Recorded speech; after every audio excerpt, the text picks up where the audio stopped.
ഇന്ന് നമ്മൾ ഉണ്ടാക്കാൻ പോണതാണ് മൈസൂർ പാക്ക്. ഇതാ നല്ല സോഫ്റ്റ് ആയിട്ടുള്ള മൈസൂർ പാക്ക്.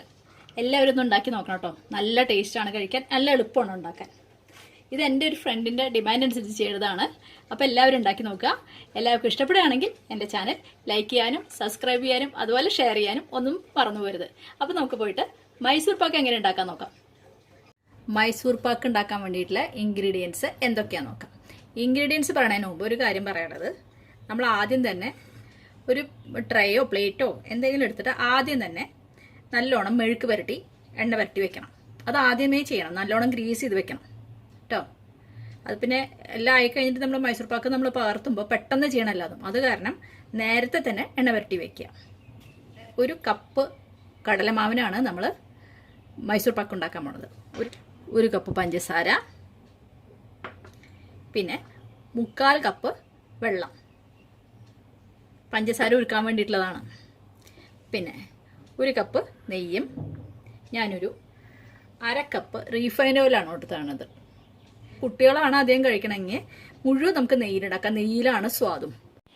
ഇവിടെ ഇപ്പോൾ വലിയ ആൾക്കാരും കഴിക്കണ കാരണം ഞാൻ 1 കപ്പ് നെയ്യും പിന്നെ 1/2 കപ്പ് റീഫൈൻഡ് ഓയിലാണ് എടുത്തേക്കണത്. റീഫൈൻഡ് ഓയിൽ എടുക്കാം, വെളിച്ചെണ്ണ ഒന്നും എടുക്കാൻ പാടില്ല കേട്ടോ. നമ്മുടെ ഈ കടലമാവ് ഒന്ന് അരിച്ചെടുക്കണം. നല്ലോണം കട്ടയുണ്ടാവും ഇത്. എന്നിട്ട് കടലമാവ് ഒന്ന് ചെറുതായിട്ട് വറുത്തെടുക്കണം. നമുക്ക് കട്ടയൊക്കെ ഉടച്ചു കൊടുത്തിട്ട് നന്നായിട്ട് അങ്ങനെ മുഴുവൻ അരിച്ചെടുക്കുക. അപ്പോൾ നമ്മൾ കടലമാവ് നന്നായിട്ട് അരിച്ചെടുത്തു. ഇനി നമുക്കിതൊരു 10 മിനിറ്റ് നേരം ലോയിൽ വെച്ചിട്ട് നന്നായിട്ട് വറുത്തെടുക്കാം. നെയ്യ് എടുക്കുമ്പോൾ ഒരു കാര്യം ശ്രദ്ധിക്കാനുള്ളത്, ഉരുക്കി വെച്ച നെയ്യായിരിക്കണം. അല്ലെങ്കിൽ കട്ടയാണെങ്കിൽ കുറച്ച് ഉരുക്കിക്കോളൂ. ഉരുക്കിയതിന് ശേഷം നമ്മൾ അളന്നെടുത്താൽ മതി. പിന്നെ റീഫൈൻഡിലും ചേർത്തിട്ട് നമുക്ക് ഒഴിച്ചു കൊടുക്കാം. അപ്പോൾ കടലമാവ് ഹൈയിൽ വെക്കരുത് കേട്ടോ. ലോയിൽ വെച്ച് പതുക്കെ പതുക്കെ വറുത്തെടുക്കണം. നമ്മൾ നേരത്തെ തന്നെ അരിച്ചെടുത്ത തന്നെ വല്ലാണ്ട് അങ്ങനെ കട്ട പിടിക്കില്ല. ഇതിലേക്ക് വേണമെങ്കിൽ ഏലക്കായ പൊടിച്ചതൊക്കെ ഇടാം. ഇപ്പം ഞാൻ ഏലക്കായ ഒന്നും പൊടിച്ചിടുന്നില്ല. സാധാരണ നമ്മൾ ട്രഡീഷണലായിട്ട് ഉണ്ടാക്കുമ്പോൾ ഏലക്കായ പൊടി ഒന്നും ഇടില്ല. ഇപ്പം പിന്നെ ഏലക്കായ പൊടി ഇടാം. പിന്നെ അല്ലെങ്കിൽ വാനില എസൻസ് ഒക്കെ നമ്മൾ ഉണ്ടാക്കുന്ന സമയത്ത് ഡ്രോപ്പ് ഒഴിക്കുകയൊക്കെ ചെയ്യാം. നമ്മൾ പഞ്ചസാര ലൈൻ ഉണ്ടാക്കുമ്പോൾ തന്നെ അതിലൊഴിച്ചാൽ മതി.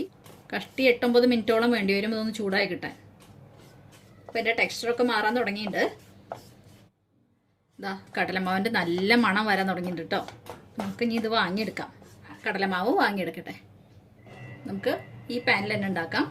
പാൻ അടുപ്പത്ത് വെച്ചിട്ടുണ്ട്. ഇനി നമുക്ക് അതിലേക്ക് പഞ്ചസാര ഇട്ട് കൊടുക്കാം. പഞ്ചസാരയുടെ ഒപ്പം തന്നെ നമ്മളെടുത്ത് വെച്ച് വെള്ളം ഒഴിക്കാം. പഞ്ചസാര അലിയട്ടെ. നൂല് പാകമാണ് നോക്കേണ്ടത്. തിളച്ച് അത് നല്ല പതഞ്ഞ് വരും. അപ്പോൾ നമ്മൾ നോക്കേണ്ടത്, നമ്മൾ പറയില്ലേ നൂല് പാകമെന്ന്, ഇങ്ങനെ പിടിക്കുമ്പോൾ നമുക്ക് മനസ്സിലാവും. നൂല് ശരിക്കും നൂല് പോലെ വരും. ഒരു നൂല് പാകം, 2 നൂല് പാകം എന്നൊക്കെ നാട്ടിൽ പറയില്ലേ. അപ്പോൾ നമ്മൾ നോക്കേണ്ടത് ഒരു കമ്പി പാകം എന്നും ചില സ്ഥലത്ത് പറയുന്നു. ആ ഒരു പാകമാകുമ്പോൾ നമുക്ക് കടലമാവ് ഇട്ട് കൊടുക്കാം. പിന്നെ വേറൊരു കാര്യം ചെയ്യാനുള്ളത്, നമ്മൾ കടലമാവ് ഒരു പ്ലേറ്റിലൊക്കെയാണ് ഇട്ട് വെച്ചത്. അതൊരു ചെറിയ പാത്രത്തിലാക്കി വെച്ചോളൂ. എന്താ അറിയോ, നമുക്ക് ഇതിലേക്ക് കുടഞ്ഞു കൊടുക്കാൻ സൗകര്യം അതായിരിക്കും. പ്ലേറ്റിലാവുമ്പോൾ നമുക്ക് ഒരു കൈ കൊണ്ട് തന്നെ നമ്മൾ ഇളക്കലും ഇടലും കൂടി ബുദ്ധിമുട്ടായിരിക്കും. അതിന് സൗകര്യമുള്ളൊരു പാത്രത്തിലേക്ക് കടലമാവ് മാറ്റുക. അപ്പോൾ കടലമാവ് ഞാനൊരു പാത്രത്തിലേക്ക് മാറ്റി വെച്ചു. നമ്മുടെ പഞ്ചസാര അലിയട്ടെ. നന്നായിട്ട് ഇങ്ങനെ ഇളക്കി കൊടുക്കുക. കുറച്ച് കഴിഞ്ഞാൽ പതഞ്ഞ് വരും. അപ്പോഴാണ് പാകം നോക്കേണ്ടത്.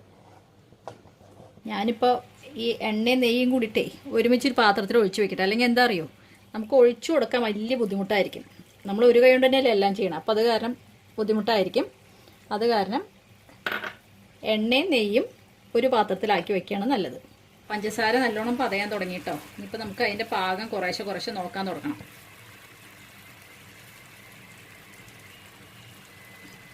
പൊട്ടാൻ തുടങ്ങിയിട്ടില്ല.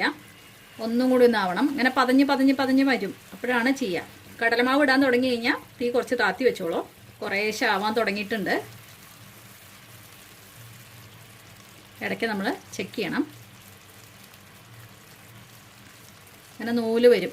ആയി തുടങ്ങിയിട്ടുണ്ട്. നമുക്ക് 1 മിനിറ്റ് കൂടി നന്നായിട്ട് ഇളക്കി കൊടുക്കാം. നമുക്ക് വേണമെങ്കിൽ കയ്യിൽ നോക്കാം ഒരു പ്രാവശ്യം. ഇതാ നൂല് വരെ നിൽക്കണ്ടോ? നിങ്ങൾക്ക് കാണണ്ടോന്ന് എനിക്കറിയില്ല. ക്യാമറയിൽ ഇങ്ങനെ നൂല് പോലെ നിൽക്കണു. ഇതാണ് ശരിക്കും അതിൻ്റെ പാകം. ഇനി നമുക്ക് കടലമാവ് ഇട്ട് കൊടുക്കാം. തീ താത്തി വെച്ചോളൂ. നമുക്ക് കുറേശ്ശെ കടലമാവ് കുറച്ചായിട്ട് ഇട്ട് കൊടുക്കാം. പെട്ടെന്ന് പെട്ടെന്ന് ഇളക്കണം കേട്ടോ.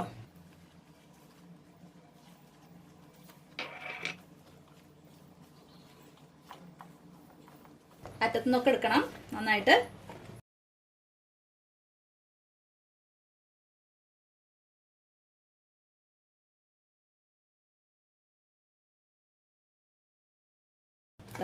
എല്ലാം കട്ട തീരെ പാടില്ല കേട്ടോ. കട്ടയില്ലാതെ ഇങ്ങനെ ഇങ്ങനെ നമ്മൾ ഇളക്കി ഇളക്കി സൈഡിൽ നിന്നൊക്കെ ഇളക്കണം.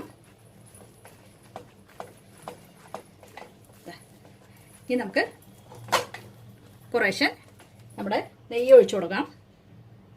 ആദ്യം കുറച്ച് കുറച്ച് ഒഴിക്കുക. കുറച്ച് കുറച്ച് കുറച്ച് കുറച്ച് ഒഴിച്ചിട്ട് ശരിക്കും നെയ്യ് മുഴുവൻ അത് കുടിക്കും. അപ്പോഴതിൻ്റെ ശരിക്കും പാകാവുക.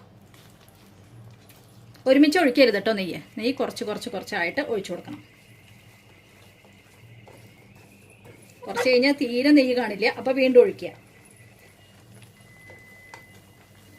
തീ ശ്രദ്ധിക്കണം. തീ വല്ലാണ്ട് ഹൈയിൽ വെക്കരുത്. പിന്നെ നിറഞ്ഞ മാറിയത് കണ്ടോ?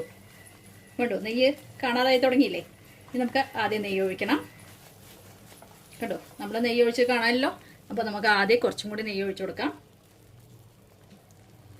ഒപ്പം ഇളക്കി കൊടുക്കണം. തീ കുറച്ച് വെച്ചാൽ മതി.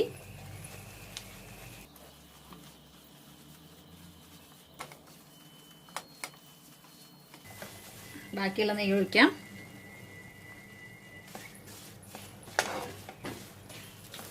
അപ്പം നമ്മൾ മുഴുവൻ നെയ്യ് ഒഴിച്ചു. മുഴുവൻ നെയ്യ് ഒഴിച്ചു കൊടുത്തു. ഇനി നെയ്യ് പുറത്ത് വരാൻ തുടങ്ങിയാൽ നമുക്ക് മാറ്റാം.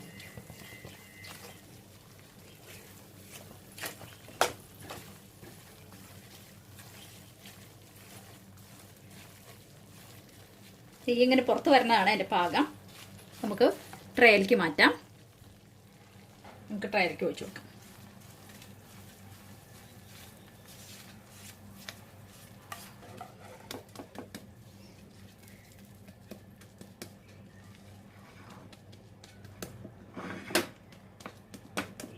മൈസൂർ പാക്ക് തയ്യാറായി. ഒരു 5 മിനിറ്റ് കഴിഞ്ഞാൽ നമുക്കൊന്ന് കട്ട് ചെയ്യാം. നമുക്കിപ്പോൾ തന്നെ ഇത് കട്ട് ചെയ്ത് വെക്കാം. അല്ലെങ്കിൽ പിന്നെ അത് പൊടിഞ്ഞു പോകാൻ സാധ്യതയുണ്ട്. സ്ക്വയറായിട്ട് കിട്ടാൻ വേണ്ടിയിട്ട് ഇപ്പം തന്നെ നമുക്ക് കട്ട് ചെയ്ത് വെക്കാം. തണുത്ത് കഴിഞ്ഞാൽ നമുക്ക് മാറ്റാം.